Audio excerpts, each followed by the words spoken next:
Երկու բառ կա, որը ձեզ համար գիտեք սպառնալիք է իրական Հայաստանի համար։ Հայկական եւ հաղթանակ։ Այս երկու բառերը դուք չեք կարող իրար հետ կպցնել։ Դուք բոլոր հաղթանակները, որոնք հայություն ունեցել է, այդ հաղթանակները ստորադասելու տրամաբանության մեջ եք աշխատում։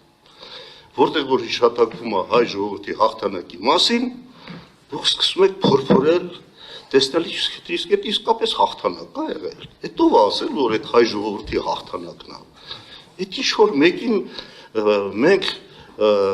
ծառայություն մատուցելու համար ենք այդ ամեն ինչ անում։ Սարդարապետի հաղթանակը ձեր համար անընդունելի է։ Հայրենական մեծ պատերազմի հաղթանակը, որի մեջ հայ ժողովուրդը դերակատար եղել։ Իր ինքը չի հաղթել միայն Հիտլերին, բայց հաղթանակի մեջ մաս ունեցել։ Ձեզ համար անընդունելի է։ Եռատումն Շուշիի հաղթանակը ձեր համար անընդունելի է ընդհանրապես, որովհետև իսկապես